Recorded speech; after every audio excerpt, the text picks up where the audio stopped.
Hello everyone, मैं doctor Priyadarshi, senior consultant pulmonologist, critical care and sleep medicine, Felix hospital Noida से आज एक important मुद्दा पे बात कर रहा हूँ। खर्राटा। क्या खर्राटा सामान्य स्थिति है? लोग अक्सर इसे नकार देते हैं और अक्सर आपने सुना होगा कि खर्राटे की वजह से अमूमन किसी व्यक्ति विशेष को या तो अलग सोने को कहा जाता है या मजबूरन वो अलग सोता है। तो दोस्तों, मैं बताना चाहूँगा कि खर्राटा वास्तव में उत्पन्न कैसे होता है। जैसा आपने बांसुरी में टेपर्ड एंड देखा है, जहाँ से कि बांसुरी बजती है, ठीक उसी तरह आपको इमेजिन करना है। जो हमारा श्वास नली है, जो एयरवेज है, नीचे आपने देखा ये सब ट्रैकेल कार्टिलेज है जो कि अपर एयरवेज को कोलैप्स नहीं होने देते, लेकिन जो एकदम से ऊपर है वो अनप्रोटेक्टेड रहता है और जब व्यक्ति विशेष नींद में जाता है तो वो कोलैप्स करने लगता है, जिसकी वजह से स्नोरिंग शुरू होती है।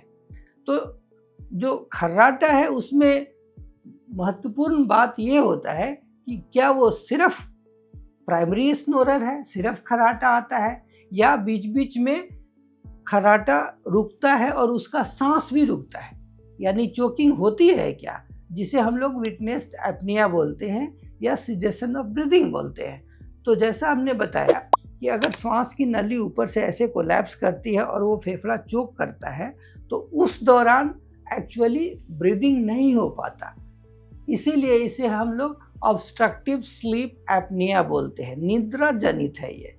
जैसे ही पेशेंट सोता है वैसे ही वो कोलैप्स हुआ और उसके बाद उसका जो सांस का आवाजाही है वो रुकता है। इसके फलस्वरूप ऑक्सीजन शरीर में गिरने लगता है और कार्बन डाइऑक्साइड बढ़ने लगता है। इन दोनों के इम्बैलेंस होने से पूरे शरीर पे दिक्कत आती है, क्योंकि ऑक्सीजन तो सारे सेल्स को चाहिए, राइट। अब हम बात करेंगे कि स्नोरिंग सामान्य स्थिति नहीं है।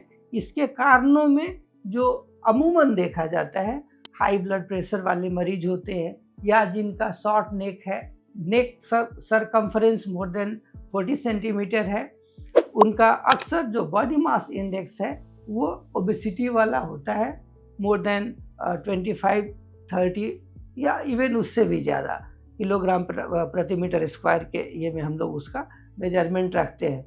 फिर हम इसमें ये देखते हैं कि उसका इन तमाम चीज़ों के अलावे कभी कभी हाइपोथायराइडिज्म होता है या उम्र दराज लोग होते हैं। इन किसी भी स्थिति में जब कोई पेशेंट स्नोर कर रहा होता है तो एपनिया इम्पॉर्टेंट है कि रात भर में उसका सांस कितना रुकता है, या जो श्वास रुका जो एपनिक स्पेल है वो कितना लंबा है। अगर वो 50-60 सेकेंड जा रहा है तो वो काफ़ी फेटल हो सकता है। हमेशा नींद में लोग सिर्फ हार्ट अटैक से नहीं मरते, इसमें ये फेटल एपनिक स्पेल भी हो सकता है अगर उसका ब्रेन ने रिस्पॉन्ड नहीं करा, या कभी कभी व्यक्ति विशेष कोई सप्रेसेंट यूज किया हुआ है, जैसे कि अल्कोहल लिया है या फिर कोई ब्रेन एक्टिविटी का कोई सप्रेसेंट मेडिसिन चल रहा है, तो हो सकता है कि उसका ब्रेन ने एपनिक स्पेल को रिस्पॉन्ड ना करा और वो सोया ही निकल जाए। इन चीज़ों को जब हम समझने की कोशिश करें तब हमें खर्राटे की भयावहता का एहसास होता है कि अगर श्वास नली नहीं खुलता है, यानी कि उस व्यक्ति विशेष का ब्रेन रिस्पॉन्ड नहीं करता है टाइमली, तो वो तो फिर दिक्कत हो जाएगी। और आपने देखा है कि श्वास बहुत लंबा देर तक बिना श्वास का आदमी नहीं रह सकता। अब हम इससे आगे बात करेंगे कि तो फिर ये जो समस्या है जो पूरे शरीर को प्रभावित कर रहा है, हम इसके दुष्प्रभाव को ऐसे समझें कि शरीर की सारी बीमारियां, चाहे वो हाई ब्लड प्रेशर हो, डायबिटीज़ हो, हाइपोथायराइडिज्म हो या हार्ट के बहुत सारे जो अलग अलग बीमारी हैं, सब में कम ऑक्सीजन के साथ या बहुत बढ़ा हुआ कार्बन डाइऑक्साइड के साथ इम्बैलेंस होता है। और यही कारण है कि मल्टीपल कोमोर्बिडिटीज़ को कंट्रोल करना, ओबेसिटी या ऑब्स्ट्रक्टिव स्लीप एपनिया या ओबेसिटी हाइपोवेंटिलेशन सिंड्रोम भी बोलते हैं, इसमें जो कार्बन डाइऑक्साइड का इम्बैलेंस ज़्यादा होता है, तो इन अवस्था में अलग अलग बीमारियों का कंट्रोल मुश्किल होता है। इसलिए हमारे जो अलग अलग स्पेशलिस्ट हैं हमें ये अपने पेशेंट भेजते समय बताते हैं कि हमें डायबिटीज़ के कंट्रोल में दिक्कत हो रही है। हो सकता है कि इनका OSA की वजह से हम कंट्रोल नहीं कर पा रहे हैं। अब मैं बताना चाहूँगा कि फिर हम इसमें टेस्ट क्या करते हैं या हम इसे कैसे इस बीमारी से निजात पा सकते हैं। मैं इसका एक उदाहरण दूंगा। जैसे मान लेते हैं कोई खून की नली बंद होती है हार्ट का, आपने अक्सर सुना होगा कि छल्ले या स्टेंट लगते हैं। वो ब्लड वेसल को जस्ट ओपन करने के लिए रखा जाता है।